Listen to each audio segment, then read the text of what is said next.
नाम से नुमाइश चलती है टेलीविजन चैनल्स पे, हिंदू मुसलमान, इंडिया पाकिस्तान। यहां हमारा सवाल रोटी का, रोजगार का है, लेकिन कहां से ये सह मिल रही है इन टेलीविजन चैनल्स को कि शाम से लेकर के देर रात तक नुमाइश, घृणा की, नफरत की। बहुत मुश्किल है। हमने पूरे के पूरे इकोसिस्टम में इतना जहर भर दिया है। जहरीली हवा पहले तो उनको नुकसान करती है जिसके लिए आपने हवा छोड़ी है, लेकिन सर हवा वतन की सरहद को नहीं देखती है, धर्मों की सरहद को नहीं देखती है। वो जहर इधर भी लौट के आ रहा है कि कश्मीर, रोहिंग्या और फलस्तीन जैसे भी मुद्दे को आप मुस्लिम एंगल से देखते हैं। नहीं सर, ह्यूमन राइट एंगल से देखिए। डेली कागज लेके बैठते हैं, उसको पाकिस्तान भेजो, उसको पाकिस्तान भेजो। अरे हम सबको भेज दोगे पाकिस्तान तो मंत्री जी आप किसके मंत्री रहोगे? आपका इलाका खाली हो जाएगा। माननीय उपसभापति महोदय, मैं जेबी माथुर जी को यह कहना चाहूंगा कि राकेश भाई जो यहाँ बोले वो दिल से नहीं बोले। वो मतलब वो सब इंटॉलरेंट वगैरह का कोई मामला नहीं है, कई वर्षों से मैं जानता हूँ। नहीं, सब्जेक्ट पे ही आ रहा हूँ सर। सब्जेक्ट के सबसे बड़ा हिस्सा तो वही है। अगर वुड वाले फॉर्म में जा रहे थे आज एनीवे, माननीय उपसभापति महोदय, सच्चर कमेटी और रंगनाथ मिश्रा आयोग दोनों के संदर्भ में अब्दुल वहाब साहब का ये रेजोल्यूशन, मुझे बेहद खुशी है। लॉटरी से आता है ये रेजोल्यूशन, आज यहाँ आया और हम सब चर्चा भी कर रहे हैं। हमारे मंतव्य, हमारे रुझान अलग अलग हो सकते हैं, लेकिन 20% आबादी के प्रति अगर हमारा दृष्टिकोण उचित नहीं है, हमारे दृष्टिकोण में समग्रता में लेने का अगर भाव नहीं है, तो मैं समझता हूं कि चाहे $5 ट्रिलियन की इकोनॉमी बना लें या आलीशान महल खड़े कर लें, एक मुल्क के रूप में हम तन्हा महसूस करेंगे। ये मेरा मानना था। अब्दुल वहाब साहब ने जब रेजोल्यूशन के बारे में बोलने खड़े हुए, मुझे लगा कि एक विस्तृत फलक पर वो अपनी बात रखेंगे, लेकिन एक झिझक मैंने देखी, एक संकोच सा देखा। मैं डर नहीं कहूंगा, एक झिझक, एक संकोच, एक रिलक्टेंस जिसको अंग्रेजी में कहते हैं। सर ये आज है देश के मुसलमानों में अधिकांश की यही हालत है। एक झिझक, एक संकोच, एक रिलक्टेंस। ये सर, मैं यकीन मानिए, मैं बस कुछ बातें रखूंगा। माननीय उपसभापति महोदय, प्लीज। समाज के अंदर ध्रुवीकरण है, इससे कोई इनकार नहीं कर सकता, और यह भी कोई इनकार नहीं कर सकता कि यह ध्रुवीकरण समाज के लिए अच्छा है, इलेक्शन के लिए अच्छा हो सकता है, चुनाव के लिए अच्छा हो सकता है, लेकिन ध्रुवीकृत समाज अंदर अंदर उसको दीमक चाटने लगता है।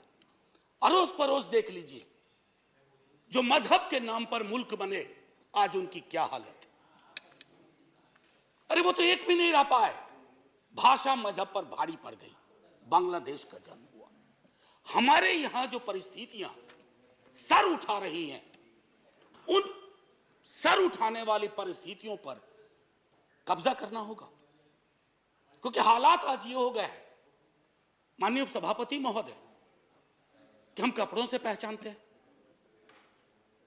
तो जाहिद तंग नजर ने मुझे काफिर जाना, और काफिर ये समझता है मुसलमान हूं मैं। ऐसे अगर समाज बटेगा कि मेरी जुबान से, मेरी भाषा से, मेरे परिवेश से, मेरे परिधान से आप पहचान करेंगे, उसके आधार पर निर्णय करेंगे, तो वो समाज के लिए उचित नहीं है। क्योंकि इस रेजोल्यूशन का जो आखिरी जो वो एक्सपेक्ट करते हैं, वो लाइन बहुत महत्वपूर्ण है सर, मैं उसको पढ़ना चाहता हूं। The resolution urges the house to enact. Please Anil ji, आपकी तवज्जो चाहता हूं। मेरा अनुरोध है पीछे बैठे माननीय सदस्यों से, माननीय सदस्य जो पीछे बैठे हैं, please, we are having debates, please.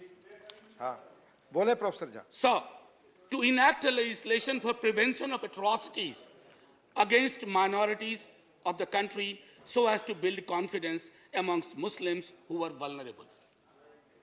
सहज सी बात है सर, देश आजाद हुआ, राकेश भाई ने भी बहुत विस्तार से बात रखी, देश की आजादी, तकसीम, पार्टीशन। सर मैं हाउस में आप बोले प्रोफेसर झा बोले।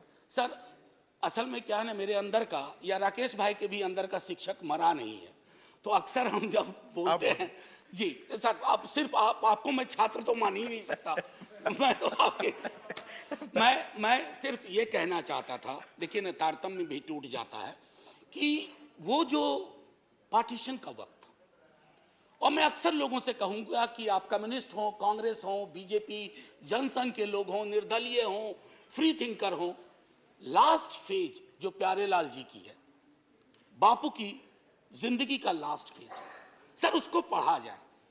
शायद 47-48 में उस लास्ट फेज को पढ़े जाने की उतनी जरूरत नहीं थी जितना 2023-24 में लास्ट फेज को पढ़े जाने की जरूरत है। हम तो आजादी का अमृत वर्ष मना रहे हैं ना, पहली सालगिरह हुई थी आजादी की 48 में। हमें उस यात्रा में देखना पड़ेगा सर कि हम कब उल्टे पांव की यात्रा पे निकल गए। और दुनिया का इतिहास गवाह है सर कि डर और खौफ अपने एक समुदाय के लिए अगर आप पैदा करते हैं और उल्टे पांव की यात्रा पे चले जाते हैं तो अंततः वो आपका भी भला नहीं करती, क्योंकि political power is never permanent sir. No, every political power, I have said this in this house, has an expiry date. व्यक्तियों का, विचारधारा का एक एक्सपायरी डेट होता है। अरे हमने तो वो दौर देखा था, सोवियत रूस कभी खत्म ही नहीं होगा, खंड खंड हो गया। हमने वो लोग देखे थे जिनके बारे में लोग कहते थे कि इनके राजपाट में सूर्य कभी डूबता नहीं। सर उनका सूरज ऐसा डूबा। Please sir. हाँ प्रोफेसर झा, कोई बात नहीं, कोई बात this is the same thing जो आप दोनों से अपील करता हूं हर जगह। प्लीज प्लीज, मैं वो मुझे पता है सर। मैं एक चीज कहूंगा कि गांधी जी ने उसी दौर में एक बात कही थी कि किसी भी सभ्यता, और अपने देश को हम कभी देश नहीं कहते हैं, हमारे तमाम मित्र अग्री करेंगे, सहमत होंगे, हम इसको सभ्यता कहते हैं, हिंदुस्तान की सभ्यता। तो बापू ने कहा था कि जिस सभ्यता में माइनॉरिटीज के लिए जगह नहीं होगी उसको एक सार्थक दृष्टिकोण से नहीं देखा जाएगा, वो सभ्यता चूक सी जाएगी, उसके अंदर दिक्कतें पैदा होंगी। मैं बजटरी एलोकेशन में 1-2 मिनट लूंगा, उस पर बोलने से पूर्व एक बात कहूंगा कि डर और खौफ के इस माहौल ने इस देश में, जो मैंने झिझक की बात की अब्दुल वहाब साहब की, वो झिझक जो मैंने कहा कि वो मैं अपने स्टूडेंट्स में देखता हूं सर। मुश्किल हालात से आते हैं, पीएचडी के लिए मेरे पास सब्जेक्ट देते हैं, और मैं देखता हूं कि वो सब्जेक्ट कुछ और देना चाहते हैं लेकिन चुनते हैं ऐसा विषय जो उनके हिसाब से उनके मुस्लिमनेस को बचा ले। ये क्यों हो रहा है सर? ये नहीं होना चाहिए ना। मैं तकरीबन, मेरे अंदर 20 पीएचडी हुई है और ये पहले नहीं। मैं आग्रह करूंगा, प्लीज प्लीज हाथ जोड़ के विनती, आपस में प्लीज कुछ अनुभव साझा करता हूं। 20 पीएचडी हुई है। आज पिछले 7-8 वर्षों में मैं देखता हूं कि मुश्किल हालात से आ रहे हो, किस बात पे पीएचडी करनी है? डल लेक के इकोलॉजी पे। अरे साहब, फिर बात करता हूं, सर लगा कि यहां सेलेक्ट होगा कि नहीं होगा ये सब्जेक्ट। सर ये क्यों हुआ है? हमने पूरे के पूरे इकोसिस्टम में इतना जहर भर दिया है। जहरीली हवा पहले तो उनको नुकसान करती है जिसके लिए आपने हवा छोड़ी है, लेकिन सर हवा वतन की सरहद को नहीं देखती है, धर्मों की सरहद को नहीं देखती है। वो जहर इधर भी लौट के आ रहा है, और वो जहर जब आता है ना सर, सब कुछ छत विच्छत करके। अभी मैंने हाल में देखा, प्रधानमंत्री जी ने चिंता व्यक्त की, प्रधानमंत्री जी ने चिंता व्यक्त की, हमारे सुप्रीम कोर्ट ने चिंता व्यक्त की कि ये क्यों हो रहा है इस देश में। शाम से नुमाइश चलती है टेलीविजन चैनल्स पे, हिंदू मुसलमान, इंडिया पाकिस्तान। यहां हमारा सवाल रोटी का है, रोजगार का है। क्यों प्रधानमंत्री जी जब स्लोगन देते हैं, वो स्लोगन क्या इसके साथ मेल खाते हैं? लेकिन कहां से ये सह मिल रही है इन टेलीविजन चैनल्स को कि शाम से लेकर के देर रात तक नुमाइश घृणा की, नफरत की, बहुत मुश्किल है सर। और ये मैं पहले भी कहा हूं, कई दफा मुझको अब सेंस ऑफ डेजावू होता है बोलते वक्त, इतनी बार ये बातें कही है सदन में, बाहर जब मित्र मिलते हैं वो भी ये कहते हैं, वो सहमत हैं कि ये चीजें नहीं होनी चाहिए सर। अब देखिए, कई दोस्त, कई हमारे स्टूडेंट, मैं अपनी पीड़ा शेयर करना चाहता हूं। मेरा एक स्टूडेंट है प्लीज, सर, मेरा एक स्टूडेंट है, उसका नाम है मीरान हैदर, वो जेल में है सर। अभी हाल में आपने देखा होगा कि एक माननीय उच्च न्यायालय का एक ऑब्जर्वेशन आया कि आप स्केप कोट बना रहे हो, चाहे उमर खालिद हो, खालिद सैफी हो, सरजिल इमान हो, गुलफिसा हो, शिफाउर रहमान हो, या मीरान जो अपने स्टूडेंट का मैंने जिक्र किया। सर, जो ऑब्जर्वेशन कोर्ट के आ रहे हैं, अक्सर होता है क्विटल होता है, हो जाता है, इनके ऊपर कुछ नहीं था। 8 साल बाद सर, दुनिया में इजाद नहीं हुई वो विधा कि उसके 8 बरस लौटा दिए जाएं। मेरे स्टूडेंट्स हैं, एक 4 बरस जेल में काट करके आया, एक्विटल के बाद कोई आरोप नहीं था, लेकिन उसका 4 बरस वापस कर सकेंगे हम? ये हालत है सर एक एवरेज मुसलमान की। मैं अभी भी कह रहा हूं कि हमारी संसद में अभी भी ये ताकत है कि अब्दुल वहाब ये विषय लाते हैं और इस पर चर्चा होती है, थोड़ी मतभिन्नता होगी, लेकिन इस जो हमारी ताकत है ना लोकतंत्र की सर, इस ताकत को बचा के रखेंगे तो भरोसा होगा हर समुदाय का। इसकी जरूरत है सर। एक मैं कहना चाह रहा था डिडक्शंस को लेकर के, मेरे कई साथी कह चुके, मैं रिपीट नहीं करूंगा। टोटल बजटरी एलोकेशन, मेरे मित्र कह रहे थे कि हम एक नजर से देख रहे हैं, एनॉमलीज थी स्कॉलरशिप में। नहीं सर, सरकार खुद एडमिट की है मेरे सवाल के जवाब में कि 90% एक्सपेंडिचर नहीं हुआ। ये ऑन रिकॉर्ड है सर, 90%। ये मैंने दिसंबर 22 में मुझको ये जवाब दिया, 4000 करोड़ यूटिलाइज नहीं हुए थे। ये क्या दिखाता है सर कि पूरा का पूरा नजरिया हमारा इस समुदाय को लेकर के बहुत स्क्यूड है। बहुत तारीफ होती है, बुलडोजर बुलडोजर बुलडोजर। हमने तो यूके के पीएम को भी बिठा दिया बुलडोजर पे। सर, बुलडोजर चला दो, हम पर भी चलवा दो प्लीज। मैं यही कह रहा हूं सर, बुलडोजर जिस देश में सेलिब्रेट किया जाने लगे, उस देश में ये वक्त आ गया है कि लोग गंभीरता पूर्वक सोचें, क्या बुलडोजर प्रतीक हो सकता है किसी भी चीज का? अगर है तो कोर्ट को क्यों कहना पड़ता है? माननीय न्यायालय ने कहा, फिर तो हमारा काम हम पर ताला लगा दो, बुलडोजर चला दो।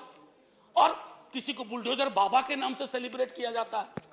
अब पता नहीं वो कैसे कंफर्टेबल है उस नाम के साथ, मैं तो नहीं हूं। सर, मेरा ये कहना है कि जितने भी ह्यूमन राइट वॉच की रिपोर्ट देखें आपको स्पष्ट तौर पे मिलेगा, देश की और बाहर की मॉब लिंचिंग, हेट क्राइम्स, ये क्यों बढ़ रहे हैं 8 वर्ष में, 9 वर्ष में अचानक मेरे देश में? ये गांधी, नेहरू, आजाद, अंबेडकर का देश है। मैं जानता हूं नेहरू को लेकर के आपके अंदर बड़ी दुविधा रहती है। एक डिमोलिशन स्क्वाड है नेहरू को खत्म करने का, और मैंने इसी सदन में कहा है, नेहरू कांग्रेस की प्रॉपर्टी और कॉपीराइट नहीं है, नेहरू इस देश की विरासत है। जितना हक नेहरू पे कांग्रेस का है, एक एक हिंदुस्तानी का है। मैं जानता हूं कि कांग्रेस के दूसरे प्रधानमंत्रियों के लिए आपको उतना नहीं करना पड़ेगा, नहीं मेहनत करते हैं अटैक करने में, नेहरू पे करते हैं, क्योंकि नेहरू अभी भी दीवार बन के खड़े हैं पार्लियामेंट्री डेमोक्रेसी को प्रोटेक्ट करने के लिए। उस दीवार को जब तक आप नहीं गिराएंगे तब तक आप अपना रियलाइज नहीं कर पाएंगे goal, whatever ulterior motives you have. So मैं अब इसको बाकी चीज को, जैसे अब मैं एक बात कहूं, हमारे बिहार के एक मंत्री हैं, सब लोग, मैं नाम नहीं लूंगा, बात बात पे वो मंत्री महोदय कहते हैं कि पाकिस्तान चले जाओ, पाकिस्तान चले जाओ। ना उनको क्षेत्रफल का अंदाजा है पाकिस्तान का, ना उनको कॉम्प्लिकेशन पता है कि पाकिस्तान कैसे भेजोगे अरबों लोगों को। मुझे तो एक ह्यूमन राइट एक्टिविस्ट अस्मा जहांगीर जी को आप जानते होंगे, मैं उनके स्मृति में एक भाषण के लिए मुझे बुलाया गया, मुझे मना कर दिया गया। तो पता नहीं वो मंत्री महोदय डेली कागज लेके बैठते हैं, इसको पाकिस्तान भेजो, उसको पाकिस्तान भेजो। अरे हम सबको भेज दोगे पाकिस्तान तो मंत्री जी आप किसके मंत्री रहोगे? आपका इलाका खाली हो जाएगा। अब वो सीमांचल गए, सीमांचल में पलायन हो रहा है, उन्हीं की पार्टी के लोगों ने कहा कि यह गलत बात है, कोई पलायन नहीं हो रहा। लेकिन आपको वह कैराना मॉडल ढूंढना था सीमांचल में, तो जब तक पूरा का पूरा न, अब मैं आपको छोटी वानगी देके खत्म करूंगा। एक मोहतरमा है, वो कहती है चाकू तेज रखना, पता नहीं कब जरूरत हो जाए। ये है सर, और इनको मन से माफी नहीं मिली थी एक बार। दूसरे हैं, if you want remain silent if somebody tries to kill our mother. ये गाय के बारे में है, सुना 14 तारीख को कॉ हक डे है। मैं भी कोशिश करूंगा सर, हालांकि हमको मरखानी गाय मिल जाती है अक्सर जिंदगी में। हाँ, भाग्य की बात है। तेरा नाम क्या है? मैं कुछ चुनिंदा उदाहरण दे रहा हूं, ये महत्वपूर्ण लोग हैं। तेरा नाम क्या है? मोहम्मद नाम है तेरा, आधार कार्ड दिखा। Hindus who don't vote for me have miyan blood in their veins. महत्वपूर्ण व्यक्ति हैं, मंत्री के पद के लगा। ना अली ना बाहुबली, केवल बजरंग बली। ये भी महत्वपूर्ण व्यक्ति हैं। जो लोग सूर्य नमस्कार को नहीं मानते उन्हें समुद्र में डूब जाने चाहिए। ये तो बहुत बड़े व्यक्ति हैं और अपने आप को नया ऑपरेटिंग सिस्टम बनाना चाहते हैं। हमारे प्रधानमंत्री जी के बरक्स। और इकोनॉमिक बाइकॉट की अक्सर बात होती है, जालीदार टोपी की बात होती है। दिक्कत ये हो गई है सर कि कश्मीर, रोहिंग्या और फलस्तीन जैसे भी मुद्दे को आप मुस्लिम एंगल से देखते हैं। नहीं सर, ह्यूमन राइट एंगल से देखिए, उसमें भी समाधान के लक्षण हैं। यहां तो घर तक लोगों को नहीं मिलते। ये परिस्थितियां हैं, उनको जान। आखिरी में सब, बस 1 मिनट लूंगा। आखिरी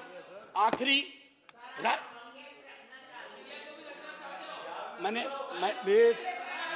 प्लीज नो क्रॉस टॉकिंग। आपको मौका मिलेगा बोलने का, इज्जत तो आप बोले। आपने सुना नहीं, मैंने कहा कि इन मुद्दों को भी मुस्लिम एंगल से मत देखो, बस। प्लीज आपस में बातचीत नहीं, प्रोफेसर जहां बोले कंक्लूड कर प्लीज। नहीं, वो आदत नहीं है कि डोंट लिसन टू देम। मैं तो इसी चीज की पैरवी हमेशा करता हूं। You listen to us, I listen to you. Democracy is all about speaking and listening, more of listening than speaking. ये सबसे अपेक्षा है इस सदन में। जी सर, सबसे अपेक्षा है कि डेमोक्रेसी, जैसा आपने कहा, सुनने और धैर्य से जानने का, पर हर पक्ष से सबने सुनाने की, हर पक्ष से। सर आखिरी, मैं राही मासूम रजा बहुत बड़े लेखक हुए, आधा गांव लिखा, लेकिन एक व्यापक समाज में उनकी प्रसिद्धि हुई कि राही मासूम रजा ने महाभारत की स्क्रिप्ट लिखी थी, जो बहुत फेमस सीरियल हुआ था। मैं उनकी एक छोटी कविता पढ़ना चाहता हूं सर, आपकी इजाजत से। मेरा नाम मुसलमानों जैसा है, मुझको कत्ल करो और मेरे घर में आग लगा दो। मेरे उस कमरे को लूटो जिसमें मेरी बयानें जाग रही हैं, और मैं जिसमें तुलसी की रामायण से सरगोशी करके कालिदास के मेघदूत से कहता हूं, मेरा भी एक संदेश है। मेरा नाम मुसलमानों जैसा है, मुझको कत्ल करो और मेरे घर में आग लगा दो, लेकिन मेरे रग रग में मां गंगा का पानी दौड़ रहा है। मेरे लहू से चुल्लू भर महादेव पर फेंको और उस योगी से कह दो, महादेव अब इस गंगा को वापस ले लो। ये जलील तुर्कों के बदन में गाढ़ा गया लहू बनकर दौड़ रही है। इसके आगे कुछ नहीं कहना है सर। जय हिंद, धन्यवाद।